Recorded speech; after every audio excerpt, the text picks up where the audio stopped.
cái đó cho đi BSI lên trong được check tiền gì gì học nó cũng là cho đi xem ra bài thì mà battery ngấu đi trong xem ra bài nó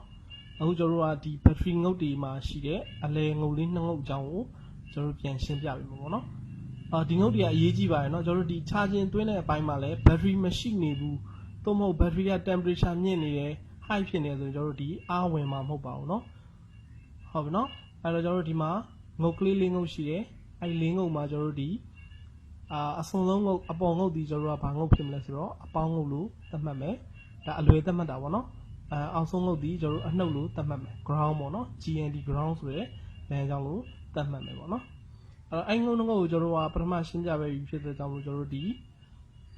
anh lên ngô trong mấy biểu đó mẹ vào nó trong ngô đi cho ra battery ID phía bên đó nó trong ngô đi battery temperature phía học nó đó đi ngô nó go cho ra đi ngô cái lên trong này mà phá xí lên rồi bộ này nè cho đi one bộ nguyên chính tôm hấu 1.8 bộ 1.8 bộ thì mà 1.7 mà nó 1.79 số biểu đó bây giờ nó 1.8 bộ là rồi xí đấy mà nó phải là cho power IC này cho ra bị bộ phía trên trong lú 1.8 bộ sẽ cháu qua liền nó 1.8 bộ thì cho ra đi BSI lên trong cho đi bộ này nè power IC này thâu bị ra mà nó ba camera rồi cho đi resistor lý camera mà nó resistor lý nó long camera đấy tao long lên trong được gì mà nó ai resistor lý thì tem mối lại xí bài nó tụi ông tem mối xí cho đi ông tem mối biết cái solution này mà cao rồi này đi resistor lý lấy bị à mà nó đi cái rồi cho đi lý mà cho lấy đấy mà xí cho đi lý biểu lú mà biết không nó lý biểu được rồi bao nhiêu này là rồi cho đi PMU နဲ့ချိန်ထားတဲ့ကြောင့်မလို့ကျွန်တော် PMU ကနေပြီးတော့ဘို့ကိုကျွန်တော်1.8 ဘို့ကိုဒီဘက်ကျွန်တော်လမ်းကြောင်းကိုရောက်မှာမဟုတ်ဟုတ်ပြီနော်အဲကြောင့်ကျွန်တော်တို့ကဒီ R လေးတွေR လေးတွေအရေးကြီးပါတယ်နော် R လေးတွေဘိုးပြောက်လို့မဖြစ်ဘူးပေါ့နော်အဲ့တော့ R တွေမှာကျွန်တော်တို့ကဘိုးဘယ်လောက်ရှိမလဲဆိုတော့ 1.7 ဘို့ 1.8 ဘို့နီးပါးလောက်ရှိမယ်ဟုတ်ပြီနော်ဒီ R လေးတွေရဲ့ဘိုးတန်ဖို့ပေါ့နော်ဒါအပြင်ကျွန်တော်တို့ကဒီမှာလမ်းကြောင်းပေါ်မှာ test file တွေပေးထားတယ်အဲ့ test file ဒီမှာလည်းကျွန်တော်တို့ကထောက်လိုက်တဲ့အခါမှာဘယ်လောက်ရှိမလဲဆိုတော့test file ဒီမှာbattery ID လမ်းကြောင်းမှာရှိတဲ့ test file ဆိုလို့ရှိရင်ထောက်လိုက်လို့ရှိရင်ကျွန်တော်တို့က 1.8 1.7 volt လောက်ရှိမယ်battery temperature လမ်းကြောင်းမှာလည်း 1.7 volt လောက်ရှိမယ်ပေါ့ဒါတချို့ဖုန်းတွေမှာဆိုလို့ရှိရင်တော့ကျွန်တော်တို့ဒီလမ်းကြောင်းတစ်ခုနဲ့တစ်ခုကဘိုးမတူတာမျိုးရှိတတ်တယ်ပေါ့ဟုတ်ပြီနော်အဲ့တော့ 1.8 volt ရှိမယ်နောက်လမ်းကြောင်းတစ်ခုက1 volt ရှိမယ်အဲ့လောက်ရှိမယ်ပေါ့နော်ဒါတော့ဖုန်းအမျိုးအစားပေါ်မူတည်ပြီးကွဲသွားမယ်ပေါ့နော်အဲ့တော့ကျွန်တော်တို့ဒီလမ်းကြောင်းတွေမှာလမ်းကြောင်းတွေမှာဒီ socket လမ်းကြောင်းတွေလည်းအတူတူပဲ socket အထိုင်တွေလည်းကျွန်တော်တို့အရှိမဆွဲပြခဲ့လိုမျိုးပဲပေါ့နော် socket အထိုင်တွေမှာဒီ cable white လေးတွေ cable လေးတွေ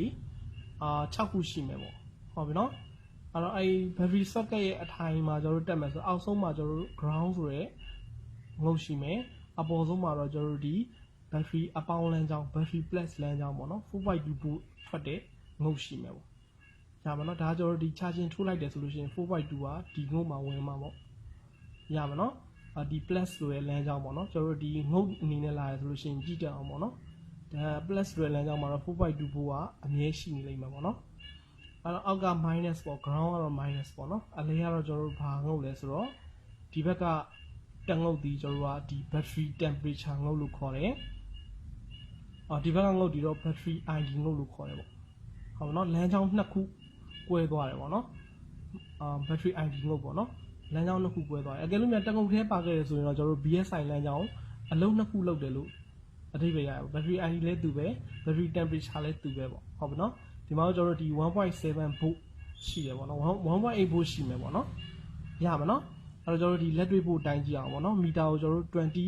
20 volt မှာထားမယ်ပေါ့ဟုတ်ပြီနော်မီတာ scale ကို20 volt မှာထားပြီးတော့ရင်ကျွန်တော်တို့ကဘာလုပ်ကြမလဲဆိုတော့charging ကြိုးထိုးရမယ်ပေါ့နော် charging ကြိုးမထိုးဘဲနဲ့ကျွန်တော်တို့ဘိုးမထွက်ပါဘူးနော် charging ကြိုးထိုးမှသာလဲကျွန်တော်တို့က BSI လမ်းကြောင်းမှာဘိုးရှိရဆိုတာသိအောင်လို့ကျွန်တော်တို့ပြရဲဆိုတဲ့သဘောမျိုးပေါ့နော်အဲ့တော့ charging ကြိုးလေးကိုထိုးပြီးသွားပြီဆိုလို့ရှိရင်ကျွန်တော်တို့ဘာလုပ်ကြလဲဆိုတော့မီတာနဲ့ကျွန်တော်တို့20 volt မှာထားပြီးတော့ဘိုးကိုတိုင်းမယ်ပေါ့ဟုတ်ပြီနော်အဲ့တော့ကျွန်တော်တို့ဒီမှာဘာတွေပြရမလဲဆိုတော့ကျွန်တော်တို့အရင်ဆုံးကျွန်တော်တို့ဒီ ground ငုတ်ကိုထောက်မယ်အနက်ထောက်ပြီးမယ်ပေါ့ဟုတ်ပြီနော် ground ငုတ်ကိုအနက်ထောက်ပြီးတော့ကျွန်တော်တို့ခုနကပြတဲ့အတိုင်းပဲ ဒီ battery socket ငုတ်ကလေးမှာကျွန်တော်တို့အပေါ်ငုတ်ကလေးမှာထောက်ကြည့်မယ် 4.2 ရှိတယ် 4.2 ကကျွန်တော်တို့ဒီအပေါင်းလမ်းကြောင်းငုတ်ပေါ့ရမှာနော်အပေါင်းလမ်းကြောင်းငုတ်ဒီကျွန်တော်တို့ 4.2 ဖို့ရှိမယ်နောက်ငုတ်တစ်ခုကကျွန်တော်တို့ဒီငုတ်တစ်ခုကတော့ဆက်ထားဖြစ်တဲ့ကြောင့်မလို့ဟိုဘက်တိုင်းလည်းကျွန်တော်တို့ 4.2 ရှိမယ်ဒီဘက်တိုင်းလည်းကျွန်တော်တို့ 4.2 ဖို့ရှိပါလိမ့်မယ်ရမှာနော်ဒါကျွန်တော်တို့ဒီအပေါ်ကကျွန်တော် battery အပေါင်းလမ်းမှာရှိတဲ့ဘိုးကိုတိုင်းကြည့်တယ်ပေါ့နော်နောက်ငုတ်တစ်ခုကတော့ကျွန်တော်တို့ဒီအလယ်မှာရှိတဲ့ငုတ်ကလေးပေါ့ BSI ငုတ်ပေါ့နော်ဒီမှာဆို 1.7 ဘိုးပြတယ်ရပါနော်ဒီဘက်မှာလည်း 1.7 ဘိုးပြတယ်ဟိုဘက်မှာလည်း 1.78 ပေါ့ဒါဆို 1.8 လို့လည်းပြောလို့ရတယ် 1.8 ဘိုးလို့ပြောလို့ရတယ်ပေါ့နော်ဒါ 1.8 ဘိုးတွေရှိတယ်ဆိုတော့သဘောမှာရှိတယ်ပေါ့ရပါနော်ဒါကျွန်တော်တို့ဒီအထိုင်မှာကျွန်တော်တို့ဘိုးတွေရှိတယ်ဆိုလို့ရှိရင်ကျွန်တော်တို့BSI လမ်းကြောင်းအလုပ်လုပ်တာအဆင်ပြေမှာကောင်းမယ်ပေါ့ဟုတ်ပါနော် Power IC ကနေကျွန်တော်တို့ဘိုးထောက်ပြီးပန့်ပြီးတာအကုန်ရောက်တယ်ဆိုတဲ့သဘောကိုသတ်မှတ်လို့ရတယ်ပေါ့ဟုတ်ပါနော်တကယ်လို့ကျွန်တော်တို့ကဒီမှာအထိုင်မှာဘိုးစစ်ခဲ့တယ်ပေါ့ဟုတ်ပါနော်စစ်ခဲ့တာမရှိဘူးဆိုရင်ကျွန်တော်တို့ဒီမှာ test point လေးတွေရှိတယ်ဟုတ်ပါနော်လမ်းကြောင်းမှာကျွန်တော်တို့ခုနဆွဲပြထားတဲ့အတိုင်းပဲ test point လေးသူနဲ့သက်ဆိုင်ရာလမ်းကြောင်းရှိတယ် test point 3ခုတွေ့လိမ့်မယ်ဟုတ်ပါနော်အဲ့တော့ကျွန်တော်တို့ဒီပထမဆုံး test point ကိုသွားပြီးတော့ထောက်ကြည့်မယ်ပေါ့ဟုတ်ပါနော်ဒီဘက်အောက်ဆုံးက test point ကိုထောက်ကြည့်မှာ 4.2 ဆိုတဲ့ဘိုးတွေ့ရမယ်ဒါအပေါင်းလမ်းကြောင်း battery အပေါင်းလမ်းကြောင်းလို့သိရမယ်နောက်တစ်ခုက 1.8 ဘိုးရှိမယ်နောက်လမ်းကြောင်းတစ်ခုကလည်း 1.8 ဘိုးရှိမယ်ဟုတ်ပါနော်ဒါလမ်းကြောင်းနှစ်ခုဒီ battery ID နဲ့ battery temperature ဒီဘက်ကတော့ကျွန်တော်တို့ဒီအပေါင်းကိုဘိုးတိုင်းထားတယ်ဘိုးတိုင်းထားတာကိုတွေ့ရပါလိမ့်မယ်ဟုတ်ပါနော်အဲ့တော့ကျွန်တော်တို့ကဒီမှာမီတာကိုအတန်ကြီး scale မှာထားပြီးတော့လည်းကျွန်တော်တို့ scan လို့ရတယ်ပေါ့နော်အဲ့တော့ဒီ battery connector ငုတ်က BSI ငုတ် ID ကနေတစ်ချက်ထောက်ပြီးတော့ကျွန်တော်တို့ဒီ tap point မှာထောက်တဲ့အခါမှာအတန်မြည်ပါလိမ့်မယ်ဟုတ်ပြီနော်နောက် tap point မှာကျတော့ကျွန်တော်တို့ထောက်တဲ့အခါမှာအတန်မမြည်တော့ဘူးဟိုဘက်ငုတ်ကိုသွားထောက်တဲ့အခါမှာကျွန်တော်တို့ဒီအတန်မြည်တာတွေ့ပါလိမ့်မယ်ဒါကျွန်တော်တို့ဒီလမ်းကြောင်းကိုတစ်ခုချင်းစီခွဲထွက်တယ်ဆိုတာသိအောင်လို့ကျွန်တော်တို့ဒါမီတာနဲ့ထောက်ပြီးတော့တိုင်းပေးရတယ်ဆိုတဲ့သဘောမျိုးရပါနော်ဒါဆိုရင်ကျွန်တော်တို့ကဒီမှာ R လေးတွေရှိတယ် R လေးတွေကကျွန်တော်တို့ကဘာမှရှိတာလဲဆိုရင်ကျွန်တော်တို့ဒီစက်ပြားရဲ့ဟိုဘက်အချမ်းမှာတွေ့ရပါလိမ့်မယ်တန်ဖုံးလေးနဲ့ကျွန်တော်တို့ဖုံးထားတဲ့နေရာလေးပေါ့နော်ဒီဘက်ကကျွန်တော်တို့ socket ပြားရဲ့ဟိုဘက်အချမ်းမှာကျွန်တော်တို့ဒီတန်ဖုံးလေးနဲ့ဖုံးထားတဲ့အုပ်စုနေရာမှာကျွန်တော်တို့ဒီ R လေးတွေတွေ့ရပါလိမ့်မယ်ဒါတော့ကျွန်တော်တို့ဒီမီတာနဲ့ light ထောက်ပြီးတော့ရှာတိုင်းပေါ့နော်ကျွန်တော်တို့ကဒီမှာရှာပြီးသားကြီးဖြစ်တော့ကျွန်တော်တို့တန်းပြီးတော့ပြောတာပေါ့နော်တကယ်လည်းကိုသိကျင်တယ်ဆိုလို့ရှိရင်တော့ကျွန်တော်တို့ဒီမီတာလေးနဲ့ထောက်ပြီးတော့ BSI လမ်းကြောင်းထောက်ပြီးတော့ R လေးတွေလိုက်ရှာမှအဆင်ပြေမယ်ပေါ့နော်ဒါမှမဟုတ်ရင်လည်းကျွန်တော်တို့ဒီ diagram ကြည့်ရင်လည်းဘိုးထွက်ပါလိမ့်မယ်နော်တွေ့ပါလိမ့်မယ်နော်အဲ့တော့ 1.7 ဘိုးထွက်တာတွေ့ရပါလိမ့်မယ်ရပါနော်